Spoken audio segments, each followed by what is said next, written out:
qui est niveau MVP.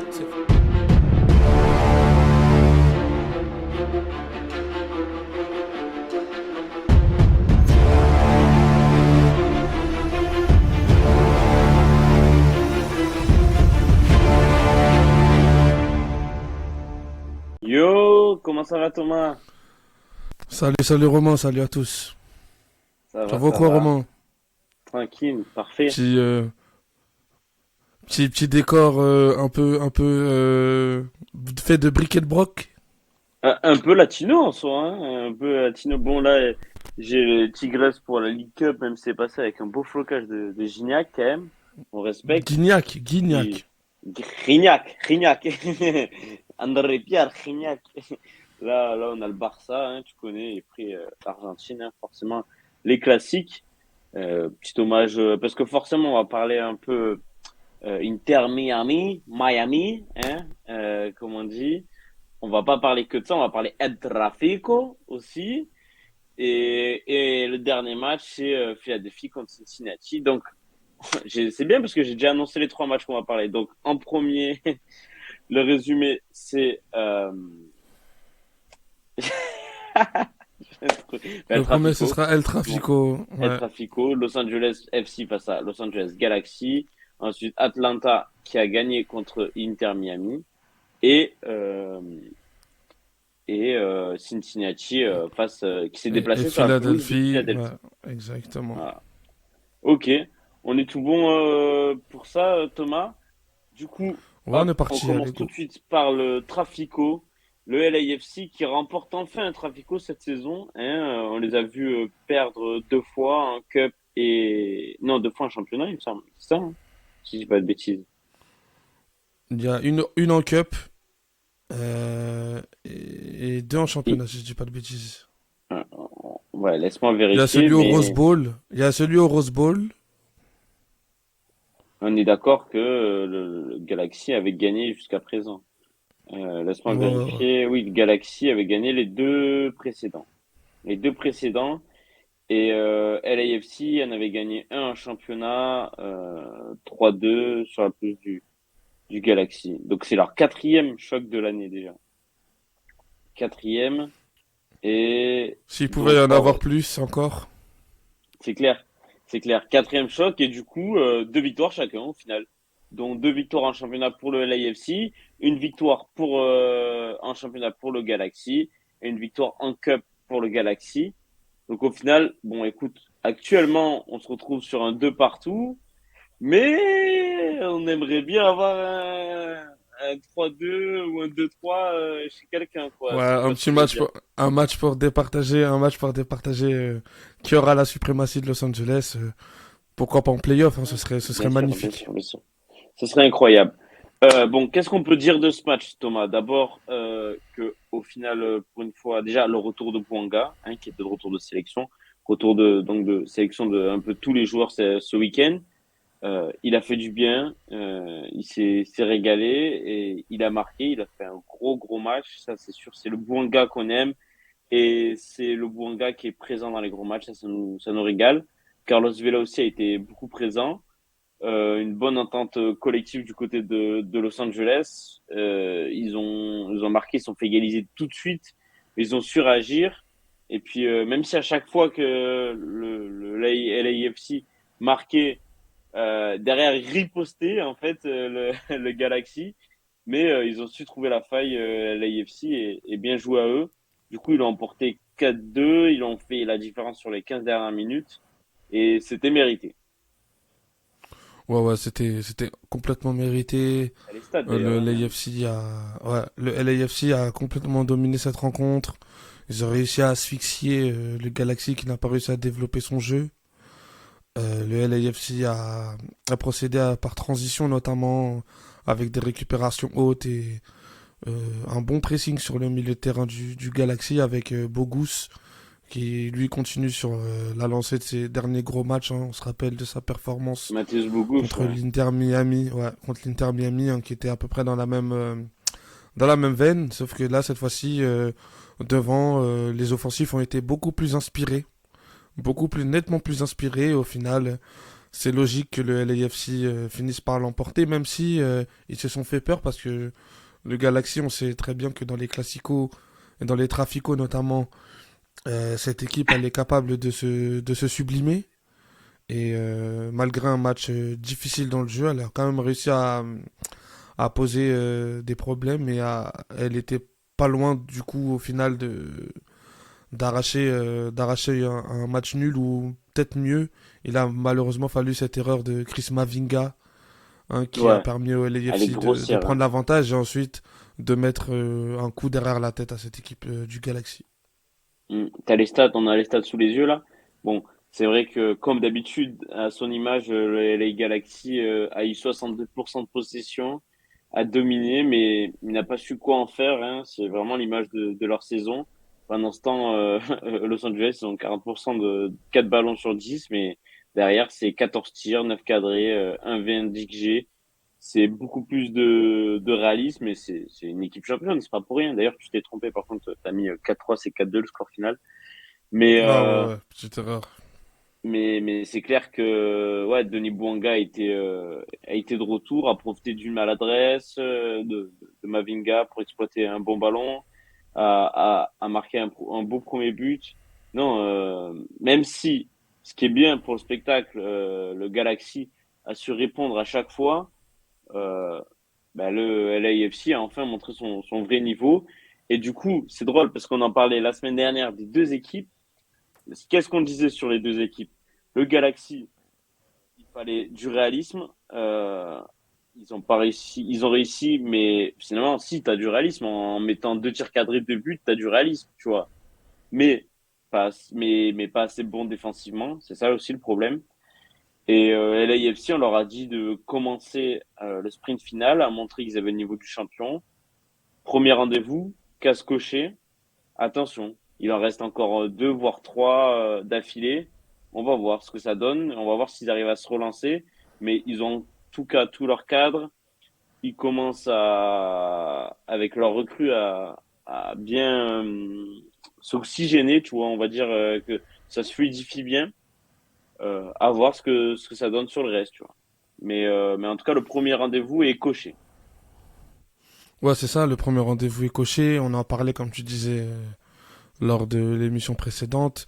On se disait que le LAFC était capable dans les gros matchs d'élever le niveau et de montrer que voilà, en MLS, elle n'a pas énormément d'équivalent. Si elle joue avec la pleine possession de ses moyens, avec son effectif au complet, il y a très très peu d'équipes qui sont capables de rivaliser avec eux. C'est ce qu'ils ont montré sur cette rencontre. Le Galaxy, comme je l'ai dit avant, a été totalement asphyxié. Et le match aurait pu tourner encore plus à la correction. Le score aurait pu être bien plus lourd si le gardien du Galaxy n'avait pas sorti quelques belles parades. Je me rappelle d'une frappe de Illier à l'entrée de la surface où le gardien sort un bel arrêt, où il y a eu un petit cafouillage aussi sur une action avec Vela Bouanga. Donc, comme on disait, le LAFC se place et envoie un petit message à ses concurrents. En tout cas, ils sont prêts pour les playoffs et ils sont prêts pour les grandes rencontres qui les attendent. Le gardien, ce soir-là, c'est 5 carrés quand même, hein. 5 carrés, c'est pas mal, hein. Donc, deux dans la surface. Il a une note même de 7, tu vois, sur les statistiques. C'est sympa. Et par contre, oui, l'homme du match, forcément, Denis Bouanga, on comprend pourquoi. Mais c'est intéressant de voir cette équipe du LAFC enfin aligner ses cadres, qui sont de retour, qui sont en forme, qu'ils se mettent enfin en mode futurement dans les playoffs et sprint final. Je te dis, on va attendre les prochains matchs, mais ça nous excite en tout cas de voir une équipe championne en titre retrouver sa forme, tu vois. Ouais, bah oui, retrouver sa forme, mais aussi retrouver un secteur de jeu dominant. Le milieu de terrain du LAFC, sur les derniers matchs, on sent que il est en train de monter en puissance avec un Mateusz Bogusz qui est vraiment là pour harceler, qui est là pour essayer de presser haut son adversaire. Et un joueur comme Ilie aussi, Ilie Sanchez, qu'on ne parle pas trop, on n'en parle pas trop de lui, mais c'est Non, vraiment la le joueur boussole en de, tant que il vient du Barça, sentinelle. hein. Ouais, en tant que sentinelle, c'est vraiment la boussole de cette équipe. Il contrôle vraiment le tempo. Il contrôle vraiment quand est-ce que son équipe doit, quand est-ce que le bloc doit monter, quand est-ce qu'il faut aller chercher haut et imprimer des séquences de pressing. Donc non, non. On sent que même la liaison entre le milieu et l'attaque commence à se faire de mieux en mieux. Hein. On a eu un Carlos Vela qu'on a retrouvé un peu plus influent dans le jeu de son équipe. On a vu des courses tranchantes de la part de Denis Bouanga. On l'a vu aussi se créer des occasions et marquer aussi et être efficace. Donc non, non, vraiment, je vais pas m'enflammer tout de suite. Je vais pas m'enflammer. Je vais attendre puisqu'il reste encore d'autres grosses rencontres pour eux. Mais le LAFC en tout cas se montre très très intéressant à l'approche de ces playoffs. On est d'accord sur le sujet. Dernier truc, du coup, les prochains matchs pour la LFC, comme on disait, c'est Saint-Louis, donc premier de la conférence Est, et derrière Philadelphie, finaliste en titre, donc qui connaissent très bien. Et ensuite, même rendez-vous, match pour un titre, hein, mine de rien, la Campeones Cup contre les Tigresses.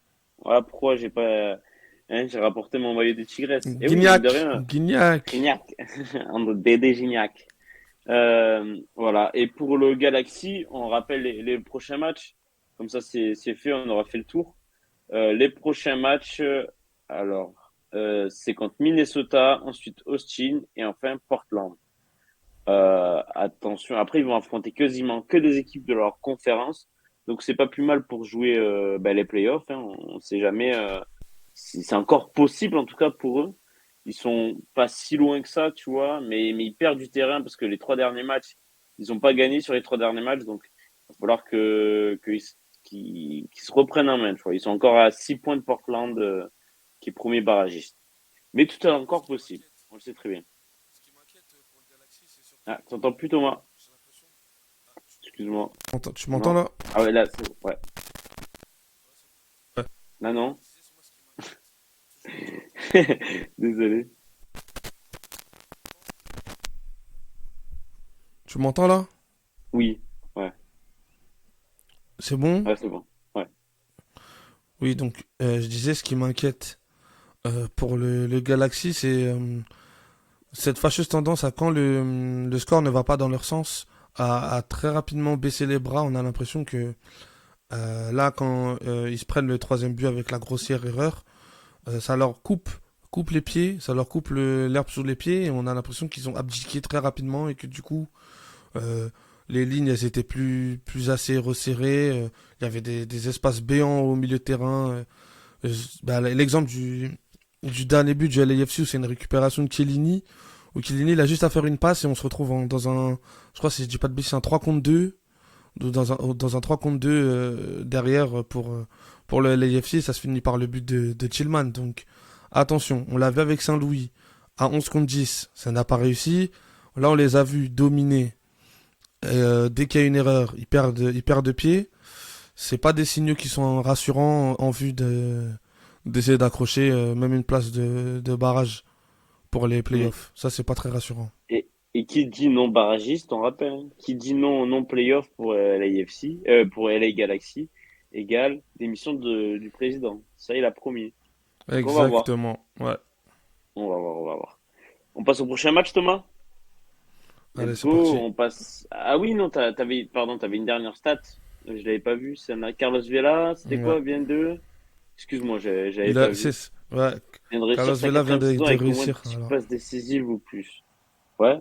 Que en MLS ou TCC? Ouais, non, non, que en MLS, que en MLS. C'est encore mieux. Avec le LAFC. C'est sympathique, hein. Sympathique. De toute On se façon, en rappelle de sa MLS, saison 2020, je crois, ou 2018, je sais plus c'est laquelle, où il met 34 buts. Je sais plus c'est laquelle 2019, des saisons. il met 36 buts et 16 passes décisives Voilà. au championnat. Mais ouais, mais 36 buts en on sent quand 33 même qu'il matchs. décline. Hein. On Oui, sent qu'il décline quand même parce qu'il a oui. beaucoup moins d'influence.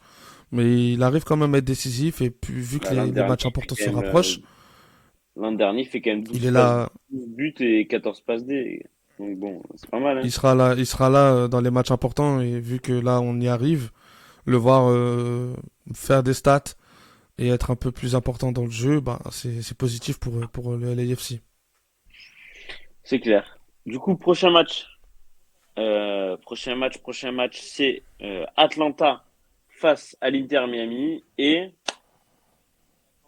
on l'attendait, oui et non en fait, mais l'Inter Miami a pour la première fois perdu son match de championnat, enfin perdu tout court depuis l'arrivée de Lionel Messi. Mais attention, il n'y avait pas Lionel Messi dans ce match. C'est ça le truc à dire, c'est que Lionel Messi était blessé, avait une lésion musculaire, il me semble. Donc il était revenu des matchs avec avec l'Argentine, que je veux dire. L'Argentine. Et donc il est revenu, mais il n'a pas joué ce match-là. Mais malgré tout, l'Inter Miami a quand même perdu son premier match depuis son arrivée. Donc après, on a des stats dessus. D'abord, pourtant, ils avaient marqué. Hein, celui-là, on l'a mis sur les réseaux sociaux. Celui-là, il a tourné partout. Le premier but Ouais, de il va Leonardo être dans le top Campagna. but. Il va être dans le futur top Oh but, à là mon là là avis. là, qu'est-ce qu'il est beau. Mais quel but de fou. Mais quel but de fou. La frappe de Yedlin sur la barre transversale. Ça tape sur la ligne. Ça revient sur Campagna. L'autre, il arrive. Contrôle de la poitrine. Sombrero. Reprise de volée. Mais c'est quoi ça? Il y a que la MLS Ça, pour c'est voir un ça, but. vraiment. Ça, c'est un but. Si ça arrive en Europe, je pense qu'on en parle pendant 8 semaines.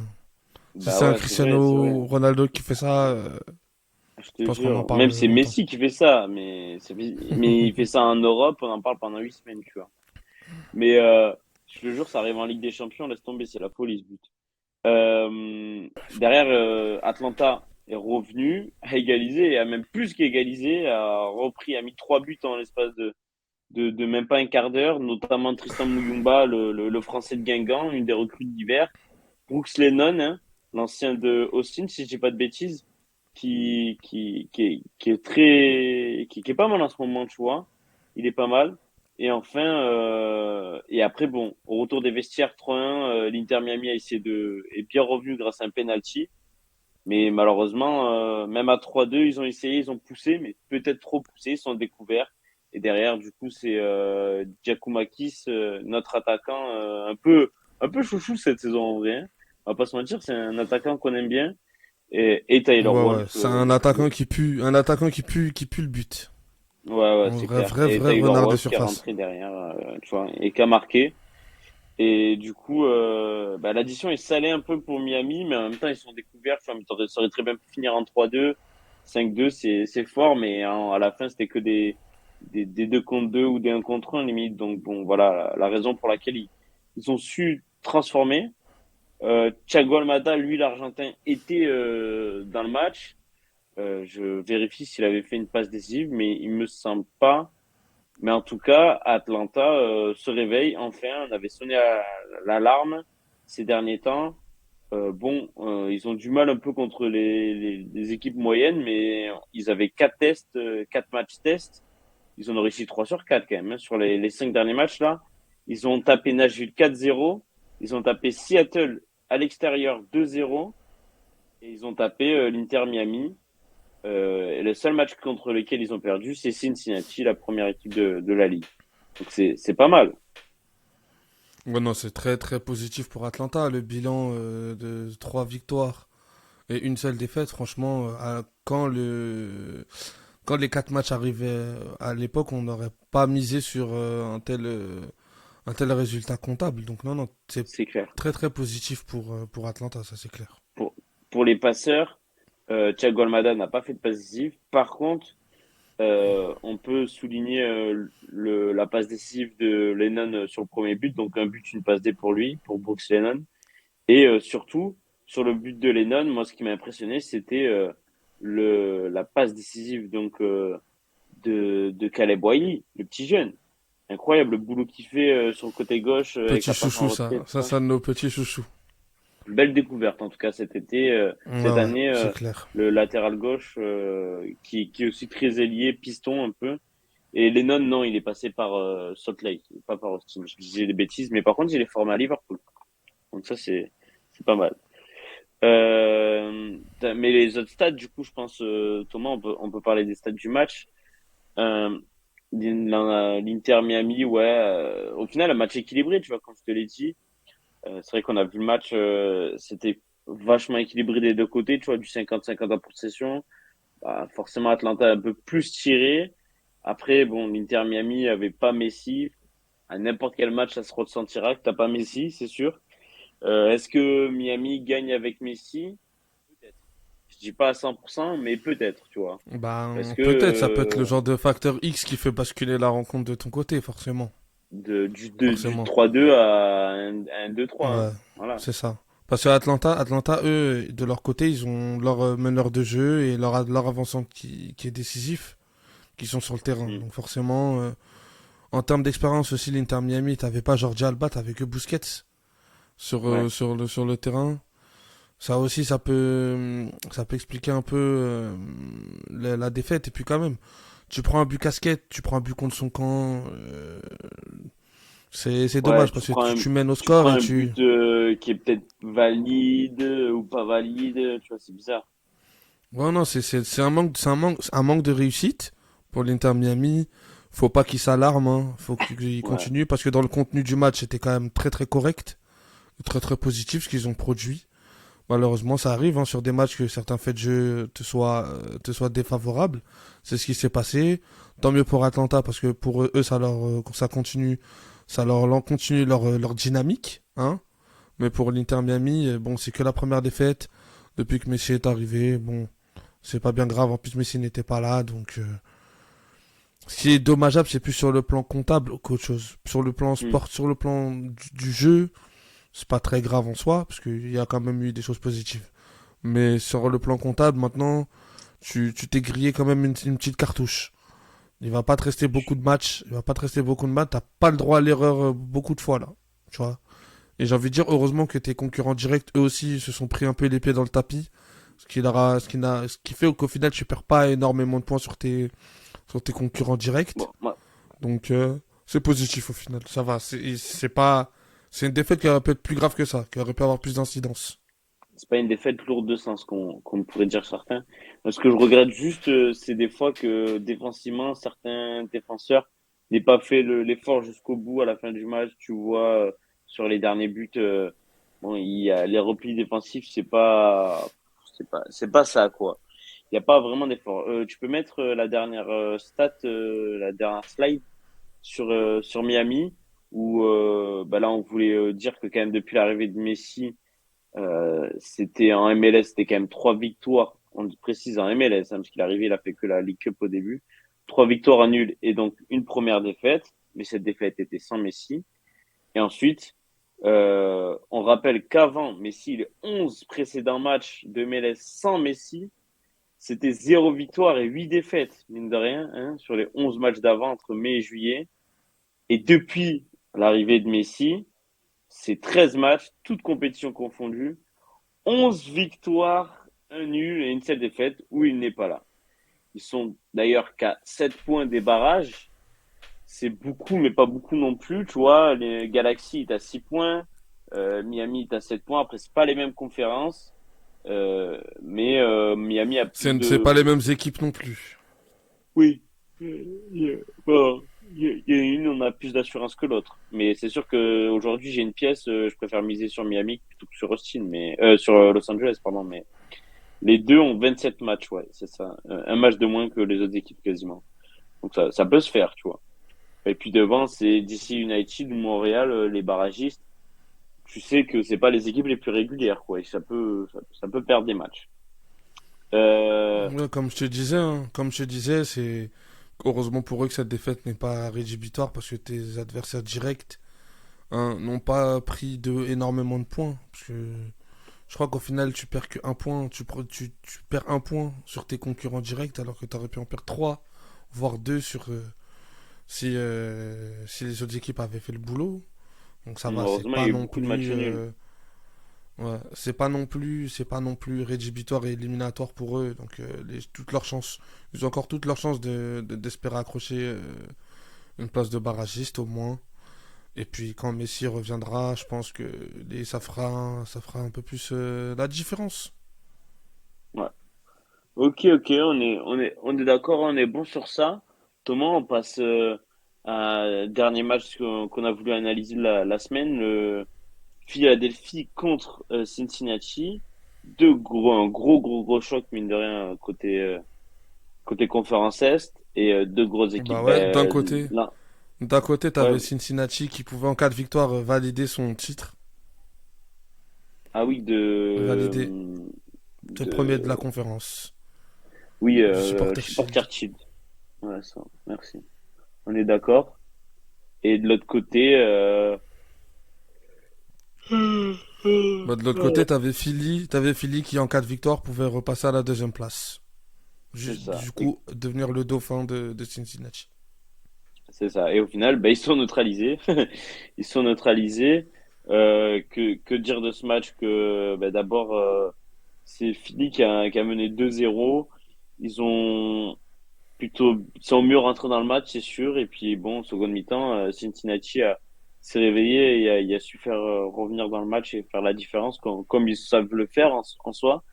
Et ce qui est un petit truc à dire qui est drôle, c'est que mine de rien, si je dis pas de bêtises, oui, c'est ça, c'est Pat Noonan, le coach de Cincinnati. C'est l'ancien adjoint du coach de Philadelphie. Donc l'élève n'a pas encore battu le maître, mais la statistique était sympa à dire, tu vois. Le coach de Philly, c'est Ouais, Jim Curtin. on va aller sur les statistiques directement, je pense.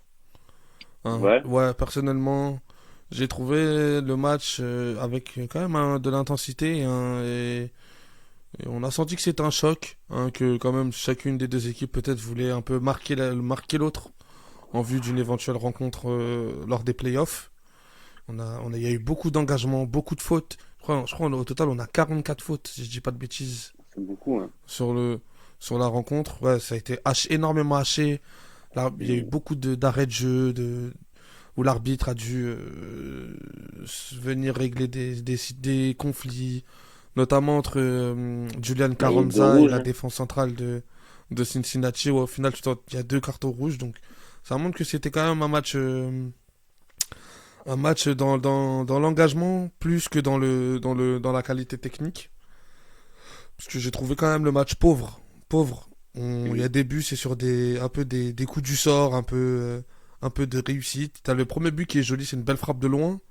Hein, mais ça sort de nulle part, parce qu'avant, il y a pas une énorme domination non plus C'est une belle frappe de loin, c'est un de banger Philadelphie, même, quoi. hein. Ouais. C'est un banger, Ouais, tu peux le ouais, dire, tu hein. vois, mais tu vois, il sort un peu de nulle part le but. Oui. Et après, il y a Ouais. eu. C'est après le penalty de Gazdag, le deuxième but, que sur les 5 minutes après, on a senti que Philly, ils avaient le momentum de la rencontre et qu'ils pouvaient encore aggraver le score. Malheureusement, ils n'ont pas réussi à le faire. Et puis, en deuxième mi-temps, Cincinnati a fait rentrer Aaron Bupenza, hein, qui est le nouveau joueur désigné, hein, Oui. de Cincinnati, le Gabonais. Et il est rentré, il a su faire la différence très rapidement. Ils sont revenus au score à 2-1 à la 49e minute. Hein. Et donc, du coup, ça a forcé Philly un peu à reculer quand même. Et Cincinnati a beaucoup plus eu les armes et la possibilité de revenir. Et puis, sur le deuxième but, Bupenza, il est encore sur l'action. Superbe passe décisive, hein, pour permettre à son coéquipier d'égaliser.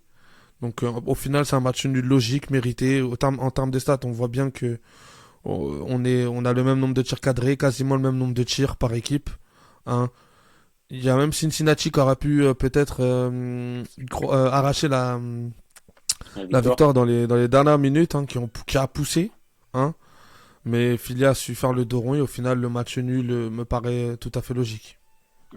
On rappelle quand même que Boupenza, à l'inverse de beaucoup de joueurs, lui, il était en Arabie Saoudite et il est venu en MLS. C'est à l'inverse de beaucoup de joueurs cet été. Et aussi, faut noter aussi l'absence de Luciano Acosta côté Cincinnati, hein. C'est, Et, euh, il avait pris trop de cartons jaunes, donc il était c'est suspendu. sa suspension, exactement. Et ça, mine de rien, pour Cincinnati, tu vois, c'est l'équivalent de Lionel Messi du côté de l'Inter Miami. C'est le même impact pour l'équipe de Cincinnati, c'est sûr et certain. Chacun a son magicien Ouais. argentin, hein, ça on peut le dire. Ouais. Et mine de rien, il y a des Du coup, magiciens argentins dans toutes les équipes, hein, dans les grosses équipes. après, on sait Dernière très bien stat. que la passerelle Argentine et MLS, bon, on sait que c'est quand même assez courant d'en voir, hein. On sait qu'ils s'exportent beaucoup plus là-bas, Miami, tout ça, ce genre de, d'État aux États-Unis. Ouais, les États du Sud, ouais, c'est sûr, parce que c'est plus latino. La dernière fiche et la dernière stat, c'est à domicile. Le Philadelphia Union reste invaincu après 11 matchs de MLS joués dans son Subaru Park. Euh, c'est pas mal, hein. Ce final, c'est quasiment mieux, presque mieux que la, que le stade de Cincinnati. Tu le connais en plus, je suis sur le nom du stade de Cincinnati. Le TQL Stadium. J'étais sûr que ça, c'est ta spécialité. Faut pas Et me prendre sur un quiz de stade, je suis trop chaud.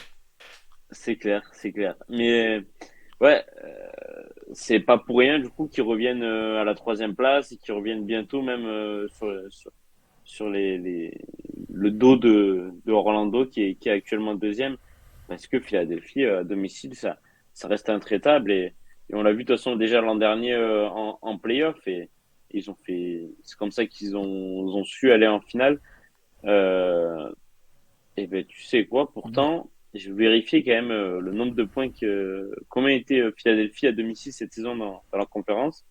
Donc c'est toujours Cincinnati premier, forcément.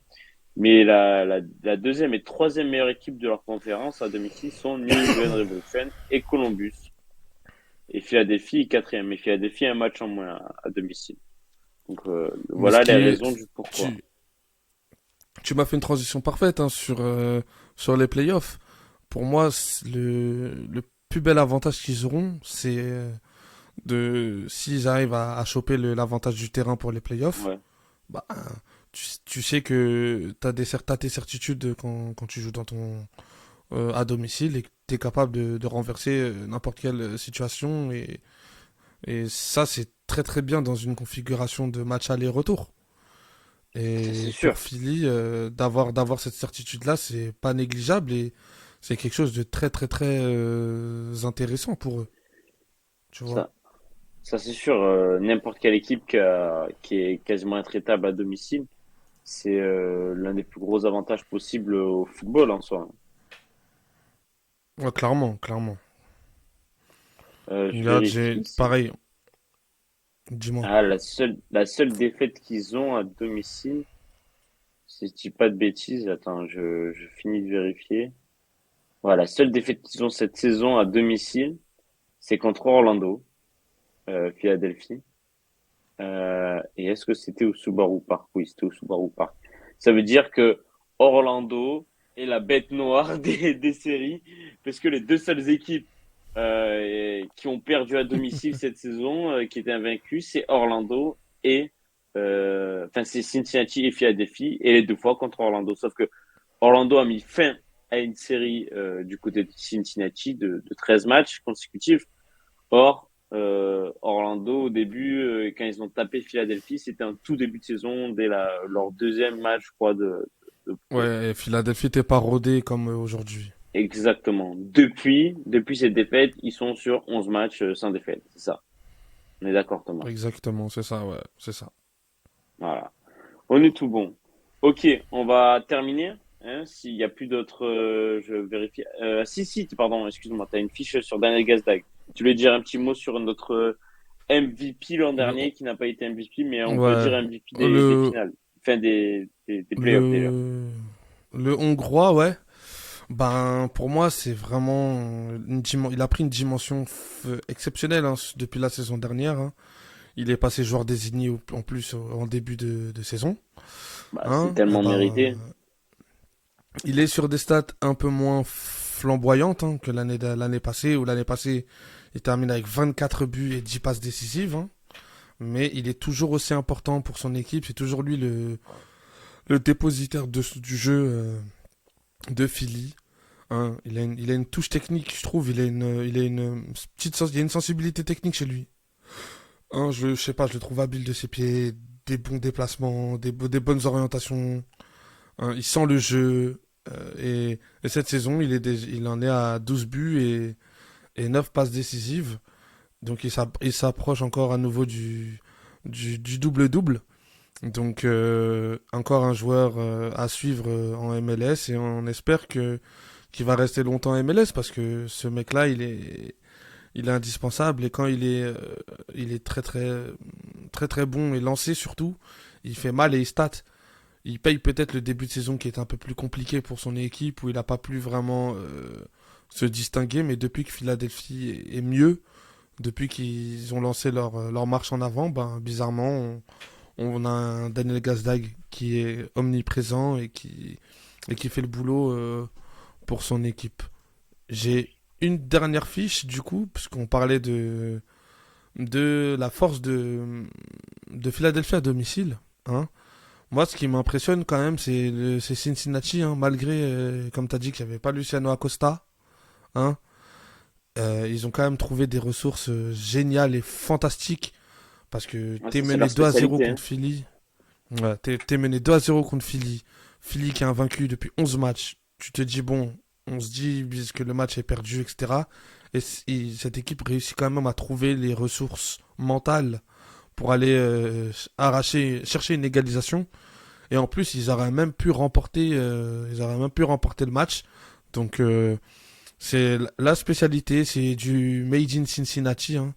Quand elle était menée au score cette saison, elle est sur 3 victoires, 4 matchs nuls et seulement 2 défaites. C'est le meilleur bilan pour une équipe menée au score en MLS. Et c'est pas pour rien que ils auront sans aucun doute le Supporter Shield et que je pense qu'ils feront des très très beaux playoffs. Ils se sont fait éliminer, je me rappelle l'année dernière, en demi-finale de conférence par Philadelphie, Mm. du coup. Et donc, moi, je les sens peut-être arriver encore à minima au même stade de la compétition. Et puis, ça Et je explique crois qu'ils aussi gagnaient même le match. pourquoi. Si je dis pas de bêtises, ils gagnaient le match. Je crois qu'ils perdent 1-0. Je crois qu'ils perdent un vieux 1-0 qui est Ah, au t'es sûr que moins c'est un un zéro 0 Attends, moisi, on je va crois. vérifier. Je vais vérifier. Mais du Ah coup, non, ouais, comme je... t'as raison, les 0. Non, c'est City, c'est ils New perdent York un. City qui gagnait le match, pardon. Ouais, j'ai dit, ils prennent un vieux 1-0 moisi. Et je pense que aussi, c'est pour ça que sur cette rencontre, il y a eu, comme je disais auparavant, cette volonté un peu de marquer son territoire de la part des deux équipes. Et c'est pour ça qu'on a eu un match rugueux avec beaucoup de duels, beaucoup de fautes. Du coup, je Hmm. pense que Cincinnati n'a pas oublié cette élimination en demi-finale de conférence. Ok. On finit par les résultats et les classements. Hein. On va parler des matchs qui sont passés pardon, dans la J32. Donc, alors, beaucoup de matchs nuls. Beaucoup de 0-0, pardon. Il y en a eu trois, j'allais dire quatre, non, trois déjà. Trois, c'est pas mal.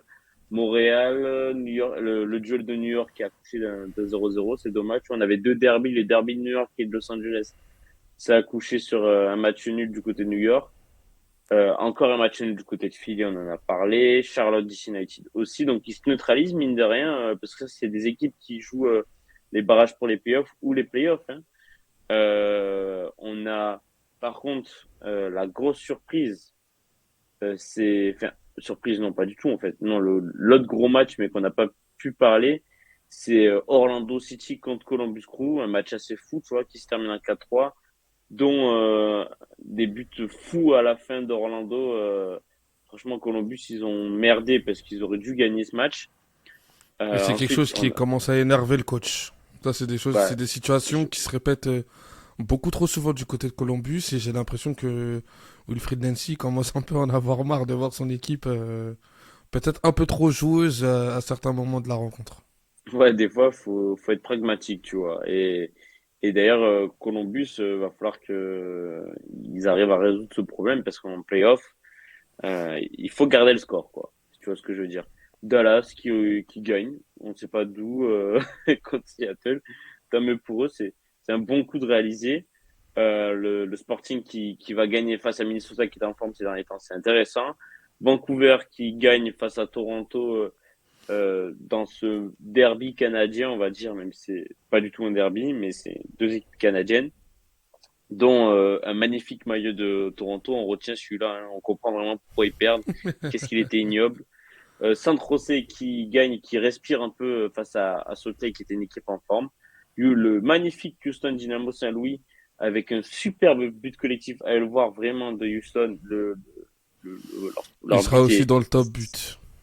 est magnifique. Et puis Amin Bassi, bien sûr, à la réalisation, enfin, fait partie de ce but. Et, et je Colorado, repasse un message, hein. Je repasse un petit message, si Amine Bassi, il nous écoute, hein. Nous, quand il veut, on il est vient. partant pour t'avoir en interview, mon ami, donc c'est quand tu veux. C'est clair. Et ensuite, Colorado, mine de rien, qui dernier, qui va aller taper les New England Revolution, qui était troisième ou quatrième de la conférence Est. Tout va bien. C'est, tu sais pas d'où elle sort cette victoire. Et enfin, Portland qui va gagner à l'extérieur face à Austin. On va sur les prochains matchs de la semaine prochaine. Enfin, qui sont déjà ce jeudi, hein, je crois. Il y a une journée ce jeudi, si je dis pas de bêtises.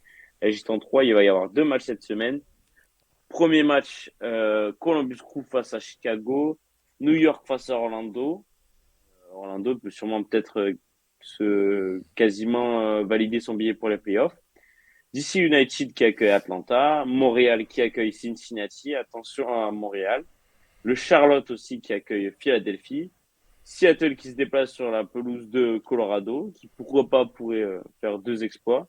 L'Inter Miami qui reçoit les Canadiens de Toronto. Ensuite, le LA Galaxy qui va recevoir Minnesota. Un choc on en a parlé, Saint-Louis face à Los Angeles. Celui-là, on l'attend, Los Angeles FC. Austin va se déplacer sur la pelouse de New York, mais du côté des Red Bull.